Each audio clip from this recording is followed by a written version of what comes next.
एक व्यक्ति भय के कारण, डर के कारण भी उसके अंदर ऐसे लक्षण देखे जा सकते हैं। हम सब लोगों ने अपने जीवन में अनेक बार ऐसा अनुभव किया है।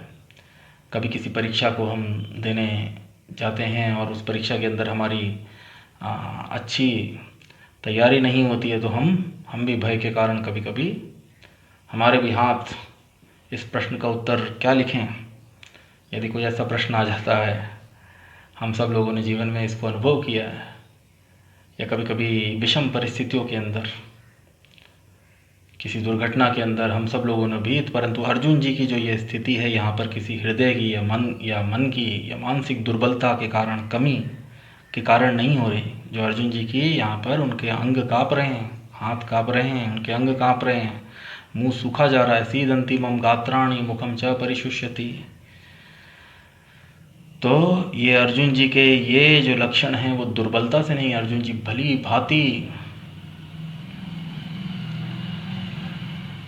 जो उनके समक्ष जो परीक्षा, जो परिस्थिति, जो विधाता ने जो उनके समक्ष जो परिस्थिति, जो परीक्षा लाकर जो सामने उनके खड़ी कर दी है, वे उसमें भली भांति उत्तीर्ण होना जानते हैं। और उत्तीर्ण होने का वे पूर्ण सामर्थ्य रखते हैं। वे उसके अंदर उत्तीर्ण होने का पूर्ण सामर्थ्य रखते हैं और भली भांति वे, और भगवान श्री कृष्ण जो परम पुरुषोत्तम भगवान श्री कृष्ण हैं, वे स्वयं वहाँ पर अर्जुन जी के निर्देश के लिए उनके साथ खड़े हैं। परंतु फिर भी अर्जुन जी की स्थिति जो है वे सीदंती मम गात्राणि मुखम च, उनके शरीर के अंग काँप रहे हैं और उनका मुंह सूखा जा रहा है। और स्वामी श्रील प्रभुपाद जी ये भी तात्पर्य के अंदर समझा रहे हैं कि वे दयावश रुदन भी कर रहे होंगे। कृपया परयाविष्ट हो, पूर्व श्लोक के अंदर हमने देखा कृपया परयाविष्टो, जो पूर्व श्लोक है वो बता रहा है उनके हृदय के अंदर अत्यंत, जो उनका हृदय जो था वो दया से भर गया, दया से। और तात्पर्य के अंदर स्वामी श्रील प्रभुपाद जी लिख रहे हैं, अपने तो सैनिकों के प्रति वे शुरू से दयालु थे। प्रत्येक व्यक्ति अपना जब युद्ध करने जा रहा है तो निसंदेह वो अपने किसी भी सैनिक को क्षतिग्रस्त होते नहीं देख सकता। तो अपने तो सैनिकों के प्रति, अपने योद्धाओं के प्रति, अपने पक्ष के योद्धाओं के प्रति निसंदेह वे शुरू से दयालु थे। परंतु यहाँ जो वर्णन आ रहा है वो आ रहा है कि वे दूसरे पक्ष के जो सैनिक हैं उनकी आसन्न मृत्यु को देखकर, दूसरे पक्ष के सैनिकों व उनके ही सगे संबंधियों की आसन्न मृत्यु को देखकर, भली भांति समझकर, भविष्य की परिस्थिति को भली भांति समझकर वे अत्यंत चिंतित हो उठे। उनका जो हृदय है वो बहुत अभिभूत हो गया है, करुणा से भर गया है। कृपया पर्याविष्टो सीदंती मम गात्राणि मुखम च पर्यशिष्यति। सो बहुत जो करुणा से उनका हृदय भर गया है और वे अभिभूत हो गए हैं। तो एक महान, एक भक्त, एक बहुत, स्वामी श्रील प्रभुपाद जी बता रहे हैं कि लक्षण दुर्बलता अपितु हृदय की कोमलता जो भगवान के एक शुद्ध भक्त के लक्षण हैं। तो भगवान का एक शुद्ध भक्त जो होता है वो एक महात्मा नाम तुमाम पार्था दैवीं प्रकृतिमाश्रितः, वे सदा दैवी प्रकृति के आश्रय में रहते हैं। वो किसी जीव के प्रति कोई ईर्ष्या भाव नहीं रखते हैं। वो समस्त जीवों का कल्याण, समस्त जीवों के हित में सोचते हैं और किसी भी जीव का किसी प्रकार हित अहित और जीव हिंसा, यह सब उनके गुण अवगुण, ये सब अवगुण उनके हृदयों में नहीं होते हैं। तो जब अर्जुन जी ने अपने समक्ष उपस्थित अपने ही सारे सगे संबंधियों, पूजनीय दादाओं, पूजनीय गुरुओं, पूजनीय नानाओं, अपने ताऊओं, अपने चाचाओं, अपने मामाओं, अपने पुत्र, अपने पौत्रों, अपने दोस्तों, सबको देखा और उन्होंने जब उस भविष्य की कल्पना की कि युद्ध जैसे ही समाप्त होगा इन सब की लाशें बिछी होंगी, जिनके साथ बाल्यकाल से अर्जुन जी ने इतना प्रिय संबंध, प्रेम संबंध, स्नेह संबंध बिताया, वे समस्त जन आज उनके सामने उन लड़ने के लिए एकत्रित हैं। और जैसे ही युद्ध समाप्त होगा वे सब जो योद्धा हैं, अर्जुन जी को अपने ऊपर पूर्ण विश्वास है और भगवान श्री कृष्ण की उपस्थिति उनके साथ उनके इस विश्वास को और बढ़ा रही हैं। और वो भविष्य की कल्पना कर कर की सब जो हैं उनकी लाशें चारों ओर बिखरी रहेंगी। और निसंदेह कोई भी पुरुष यदि उसके हृदय के अंदर जरा सी भी भावनात्मक भावुकहा यदि किसी व्यक्ति के अंदर जरा भी करुणा का भाव होगा तो निसंदेह कोई भी व्यक्ति ऐसे परिणाम की चिंता करके निसंदेह कोई भी व्यक्ति जो है वह अत्यंत भाव विभोर भावुक हो उठेगा। और अपितु हृदय की कोमलता के कारण थी जो भगवान के शुद्ध भक्त के लक्षण हैं। तो भगवान के जो शुद्ध भक्त होते हैं वे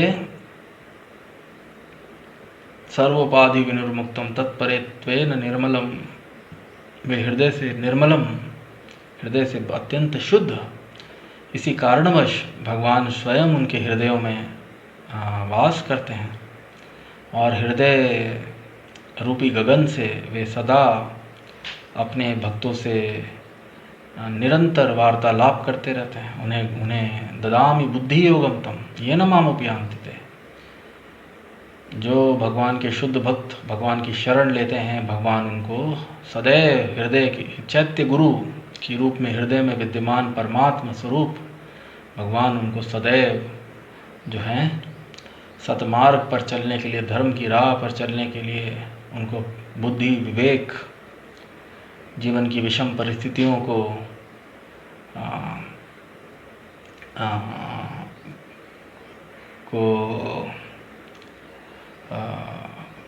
जीवन की विषम परिस्थितियों में सदैव सतमार्ग पर चलने के लिए उनको बल, बुद्धि, विवेक प्रदान करते हैं। तो आगे अतः कहा गया है यस्यास्ति भक्तिर भगवती, यस्यास्ति भक्तिर भगवती अकिंचना, यस्यास्ति भक्तिर भगवती अकिंचना सर्वैर्गुणैस्तत्र समासते सुरः हराव भक्तस्य कुतो महद्गुणा मनोरथेन अस्ति धावतो बहिः।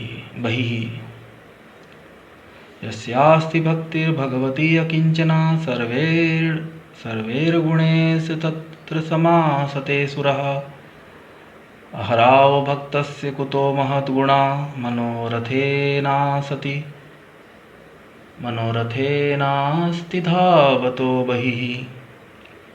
स्वामी श्रील प्रभुपाद जी ने जो शुरुआत की थी, यथार्थ भक्ति से युक्त मनुष्य में वे सारे सद्गुण रहते हैं जो सत्पुरुषों या देवताओं में पाए जाते हैं। तो स्वामी श्रील प्रभुपाद जी तात्पर्य के अंदर श्रीमद् भागवतम जो ग्रंथ है भागवत महापुराण से कि 5वें अध्याय से 5वें स्कंध से 18वें अध्याय 5वें स्कंध के 18वें अध्याय से इस श्लोक का वर्णन यहाँ पर कर रहे हैं। बहुत ही जो सुंदर ये श्लोक, यस्यास्ति भक्तिर भगवती अकिंचना, यस्यास्ति जिस व्यक्ति में अस्ति है भक्तिर यस्यास्ति भक्तिर भगवती अकिंचना। जो भगवान जो हैं, जो अकिंचन, जो पूरी तरीके से जो स्वतंत्र, जो भौतिक प्रकृति के अंदर से बिल्कुल परे, दिव्य, तो ईश्वर के प्रति, परमेश्वर के प्रति जिस व्यक्ति के हृदय के अंदर यस्यास्ति भक्तिर भगवती अकिंचना सर्वेर गुणेर सारे गुण, सर्वेर गुणेस तत्र समासते सुरः। सुरः मतलब देवता या अच्छे सत्पुरुष, महात्मा, सुरः। और उसके विपरीत असुरः, असुरा मतलब राक्षस, अधर्मी पुरुष। तो यदि कोई व्यक्ति के अंदर अकिंचना, जो भगवान जो होते हैं, किसी भी भौतिक, उनके हृदय के अंदर कोई भौतिक कामना नहीं होती है, भगवान के अंदर आध्यात्मिक, निसंदेह भगवान के अंदर भी अपने भक्तों के प्रति जो है प्रेम संबंध, परंतु इस भौतिक जगत से पूरी तरह अकिंचन, तो जिस व्यक्ति के हृदय में ईश्वर के प्रति सच्ची भक्ति, यस्यास्ति भक्तिर भगवती अकिंचना सर्वेर गुणे तत्र समासते सुरः, उस व्यक्ति के अंदर जो सारे सद्गुण जो देवताओं के अंदर पाए जाते हैं, जो महान आत्माओं के अंदर, जो महापुरुषों के अंदर जो गुण पाए जाते हैं, वे उसके अंदर सारे गुण उसके अंदर, व्यक्ति के अंदर समा जाते हैं, पाए जाते हैं। समासते सुरः हराव भक्तस्य। और यदि कोई व्यक्ति हराव भक्तस्य कुतो महद्गुणा, और अगर कोई व्यक्ति जो हरि का भक्त नहीं, हरि भगवान श्री कृष्ण, भगवान विष्णु, परमेश्वर, परम भगवान का यदि कोई व्यक्ति हराव अभक्तस्य कुतो महद्गुणा, एक जो व्यक्ति जो है भगवान का भक्त नहीं है, उसके अंदर अच्छे गुण होने की कोई संभावना नहीं है। क्यों? क्योंकि मनोरथे नास्ति, वो व्यक्ति जो है वो सदा मनोरथे नास्ति धावतो बहिः, मनोरथे नास्ति, ऐसा व्यक्ति सदा मन के रथ पर सवार, ऐसा व्यक्ति सदा मन के रथ पर, और बहिः, वो आत्मा और परमात्मा को तो स्पर्श ही नहीं कर सकता। ऐसा व्यक्ति जो होता है वो सदा अपने मन के रथ पर, जैसा मन उसको निर्देशन देता है, एक व्यक्ति का पतित मन, पतित अहंकार बुद्धि के से जो मन उसको निर्देश देता है, वह उसकी सेवा में, उस मन की इच्छा की पूर्ति के में वो सदा लगा रहता है। और इसका कारण जो भगवान के प्रति अविचल भक्ति रखता है, उसमें देवताओं के सद्गुण पाए जाते हैं, किंतु जो भगवत भक्त नहीं है, उसके पास भौतिक योग्यताएं ही रहती हैं, जिसका कोई मूल्य नहीं होता। इसका कारण यह है कि वह मानसिक धरातल पर मंडराता रहता है और ज्वलंत माया के द्वारा अवश्य ही आकृष्ट होता है।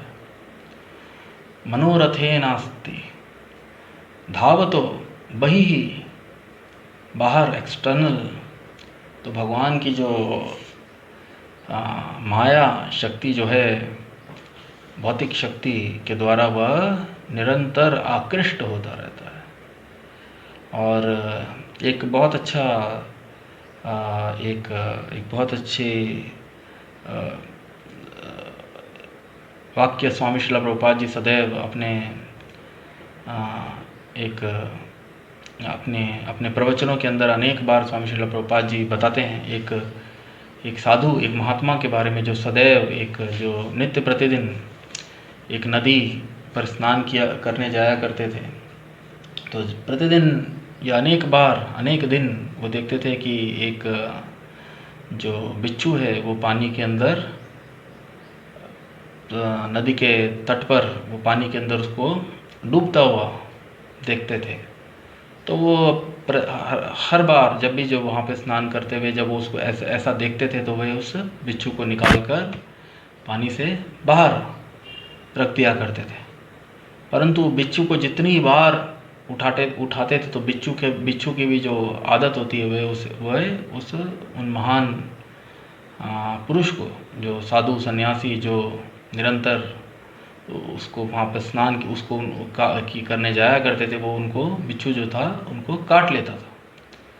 तो एक बार तट पर ही एक दूसरा व्यक्ति जो इस घटना को अनेक बार जिसने देखा था, वो एक दिन उनसे ये प्रश्न पूछता है कि मैं देखता हूँ कि आप हर बार यहाँ पर आते हैं और स्नान करने, और शायद यही कोई बिच्छू जो डूब रहा होता है आप उसको पानी से बाहर निकालते हैं और वो आप ही को काट लेता है, परंतु फिर भी बार बार आप उसको इस प्रकार स्नान करने से पूर्व आप उसको पानी से निकालते हैं। आप उसको, इससे तो अच्छा है कि आप उसको डूब जाने दें, आप उसकी बार बार रक्षा क्यों करते हैं जब वो आप ही पे पलट कर, जो उसको बचाने का प्रयत्न कर रहा है वो उसी पे पलट कर वार करता है। तो जो साधु या सन्यासी जो बहुत वो उत्तर देते हैं कि वो जो जीव है वो अपनी प्रकृति से, अपने गुणों से, वो उसका गुण, उसकी जो प्रकृति है वो यही है।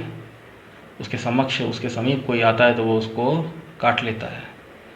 और मुझे भी यदि मैं किसी जीव को मरते हुए देखता हूँ तो मैं उसको देख नहीं सकता हूँ, तो मैं भी अपनी प्रकृति से अपने विवश हूँ। और मुझे जब वो जो जीव जो है मरता हुआ दिखता है और जीवन के लिए संघर्ष करता हुआ नज़र आता है तो मैं उसकी रक्षा करने का प्रयत्न करता हूँ। तो ऐसे महापुरुषों के जो गुण होते हैं वे कभी किसी जीव के प्रति, यहाँ तक कि यदि वो जीव उनके प्रति भी हिंसात्मक भाव रखता हो तब भी महान जो पुरुष होते हैं वो कभी दूसरे के प्रति हिंसात्मक भाव नहीं रखते हैं। तो बहुत अच्छा वाक्य जिससे हम ये समझ सकते हैं। तो अर्जुन जी भी जो हैं भगवान श्री कृष्ण आने वाले भगवद गीता के श्लोकों के अंदर और हम देखेंगे, वर्णन करेंगे, क्योंकि अर्जुन, और पहले भी हमने तात्पर्य के अंदर देखा, क्योंकि अर्जुन जी सदैव भगवान श्री कृष्ण जो पूर्ण पुरुषोत्तम भगवान श्री कृष्ण उनका चिंतन करते रहते हैं। तो वे एक महान आत्मा है, वो एक साधु में, योगियों में सबसे उच्च कोटि के योगी हैं, क्योंकि वे भगवान के साथ अपने दिव्य शाश्वत संबंध में सदैव उनके नाम, गुण, स्वरूप और इनका चिंतन करते रहते हैं।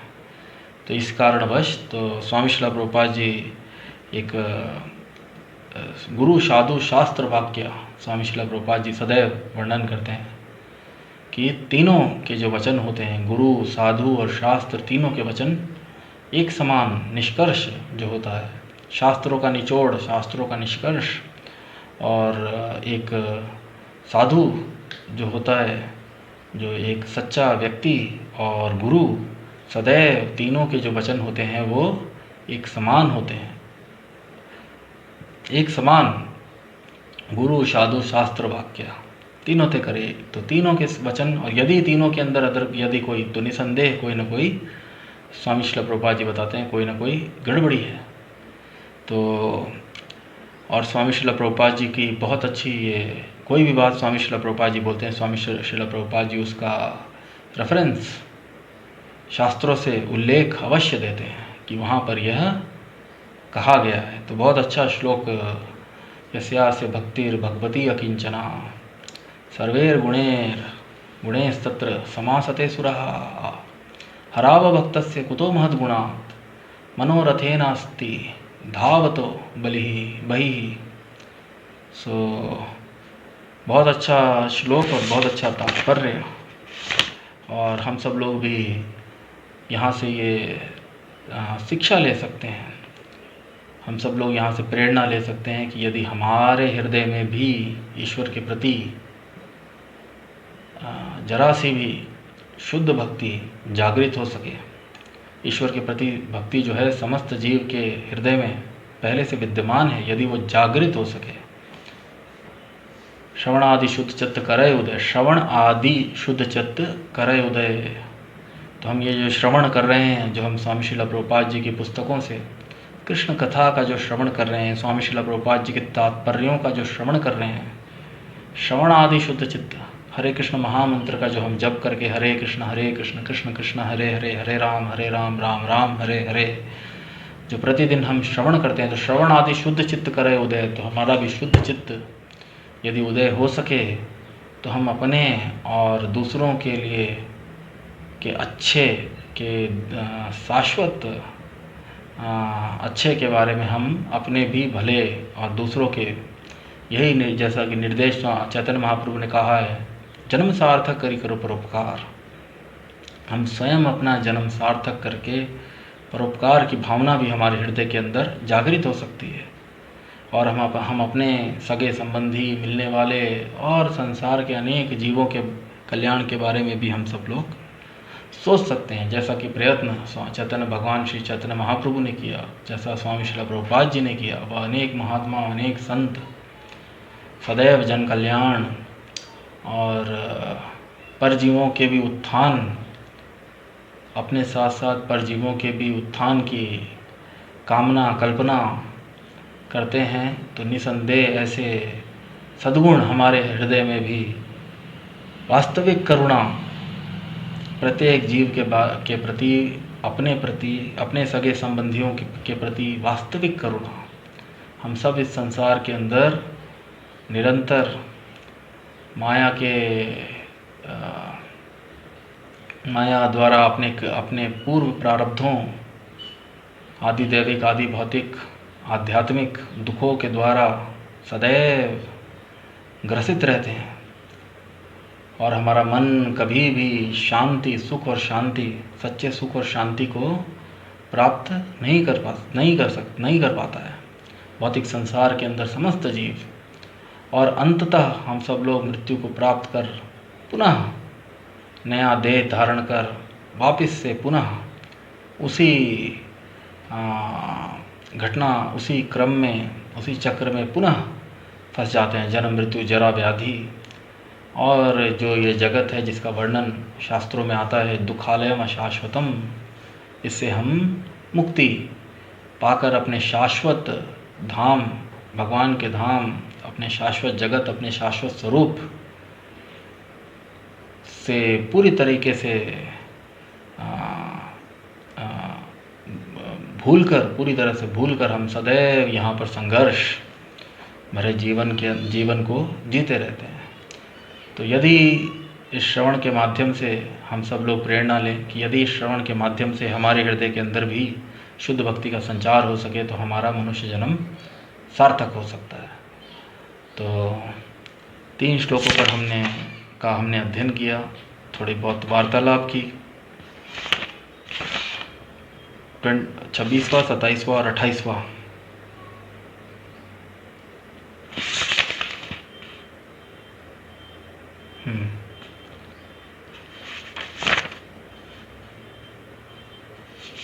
छब्बीस से 27वें और 28वें श्लोक पर हमने अध्ययन किया और चर्चा की, थोड़ी वार्तालाप की।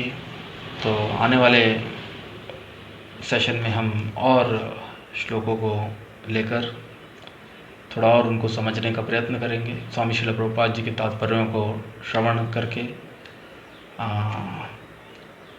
उनके द्वारा जो दिव्य शिक्षाएं, जो स्वामी प्रभुपाद जी हमको, दिव्य सिद्धांत जो स्वामी श्रील प्रभुपाद जी हमको समझाने का प्रयत्न कर रहे हैं, उनको हम समझने का प्रयत्न करेंगे। तो इस सेशन को मैं यहीं पे विराम देना चाहूँगा। अधिक से अधिक हम सब लोग श्रवण कीर्तन व भक्ति के साधन, भक्ति के अन्य मार्गों में उत्साहपूर्वक, धैर्यपूर्वक और निश्चयपूर्वक हम उसमें लगकर अपने जीवन को सार्थक करने का प्रयत्न करें। और यदि हम अपने साथ साथ किसी और को भी प्रेरणा दे सकें तो हमारा जीवन वास्तविकता के अंदर जो है वो साकार सफल हो सकता है।